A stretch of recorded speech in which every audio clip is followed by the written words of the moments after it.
గారు శర్మారెడ్డి గారు అనంతపురం జిల్లా కాంగ్రెస్ పార్టీ అధ్యక్షుడిగా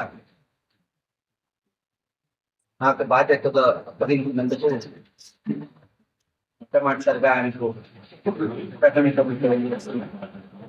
అదేవిధంగా సిడబ్ల్యూసి మెంబర్ రఘువీరారెడ్డి గారికి, శైలజానాథ్ గారికి, కాంగ్రెస్ పార్టీ పెద్దలందరికీ కృతజ్ఞతలు తెలియజేస్తూ,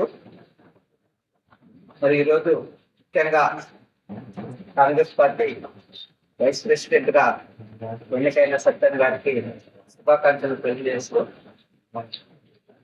కాంగ్రెస్ పార్టీ రాష్ట్ర విభజన తర్వాత ఆంధ్ర రాష్ట్రంలో పూర్తిగా నిర్వీర్యమైన విషయం మనందరికీ తెలుసు. శర్మిలారెడ్డి గారు గత ఎన్నికలకు ముందు బాధ్యతలు చేపట్టిన తర్వాత రాష్ట్రంలో కాంగ్రెస్ పార్టీ శ్రేణుల్లో మరోసారి ఉత్సాహం వస్తుందనడానికి ఎలాంటి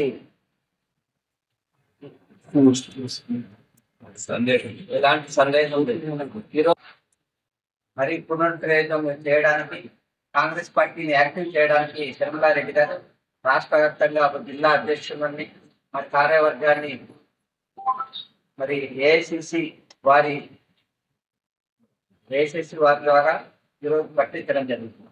కాంగ్రెస్ పార్టీ అధ్యక్షునిగా, జిల్లా అధ్యక్షునిగా నేను ఈ రాష్ట్రంలో మరి కొత్తగా ఏర్పడిన ప్రభుత్వం గతంలో ఎన్నికలకు ముందు ఇచ్చిన హామీలను చంద్రబాబు నాయుడు గారు ఇచ్చిన హామీలను మరి అమలు చేయాలని చెప్పి, మరి అమలు చేయడానికి ఎలాంటి సంకోచాలు లేకుండా ఆ రోజు ఎన్నికలకు ముందు ఇచ్చిన హామీలు మరి గతంలో నాలుగు సార్లు ముఖ్యమంత్రిగా దాదాపు 14 సంవత్సరాల పాటు ముఖ్యమంత్రిగా మీకు అనుభవం ఉన్న దృష్ట్యా, మరి రాష్ట్రం విడిపోయిన తర్వాత రాష్ట్ర ఆర్థిక పరిస్థితి మీకు అనుభవం ఉంది.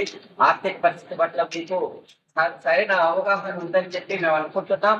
మరి ఎన్నికలకు ముందు నువ్వు ఇచ్చావు, మరి గతంలో వైఎస్ఆర్సీపీ కాంగ్రెస్ పార్టీ జగన్మోహన్ రెడ్డి గారు హామీని అమలుపరిచిన తర్వాత రాష్ట్రాన్ని అప్పుల పాలు చేశాడని చెప్పి ఎన్నికల ముందు విమర్శించిన మీరు, ఆ రోజు ఎన్నికలకు ముందు ఇచ్చిన హామీలను ప్రభుత్వం వచ్చిన తర్వాత అమలు చేయడానికి ఇబ్బందిగా ఉంది. పార్టీ మరి ఇక్కడ రాష్ట్ర ప్రభుత్వ ఆర్థిక పరిస్థితి జీరో అని చెప్పి చెప్పడం శోచనీయం. ఈరోజు మేము ఈరోజు విజ్ఞప్తి చేస్తా ఉన్నాం చంద్రబాబు నాయుడు గారికి. రాష్ట్రం తీవ్రమైన ఇబ్బందులు ఉంది, రైతాంగం తీవ్రమైన పరిస్థితులు ఎదుర్కొంటున్నారు. ఒకవైపు వర్షాలు ఎక్కువై, ఒకవైపు వర్షాలు తక్కువై, మరి అతివృష్టి అనావృష్టి పరిస్థితుల వల్ల రైతులు తీవ్రమైన ఇబ్బందులు ఎదుర్కొంటున్నారు. అదేవిధంగా గతంలో వైఎస్ఆర్సీపీ పార్టీ విద్యార్థులకు కానీ, మరి అదేవిధంగా పెన్షన్లు కానీ, అదేవిధంగా అనేక హామీలను మరి అమలు చేసిన విషయం మనకు తెలిసిందే.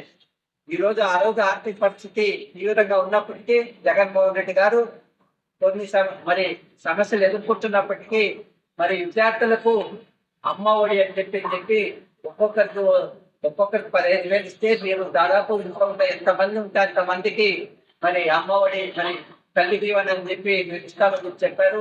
ఈ రోజు విద్యార్థులు తీవ్రమైన ఇబ్బందులు ఎదుర్కొంటున్నారు. ప్రైవేట్ కళాశాలలో విద్యార్థులు ఫీజు కట్టలేని పరిస్థితుల్లో ఉన్నారు.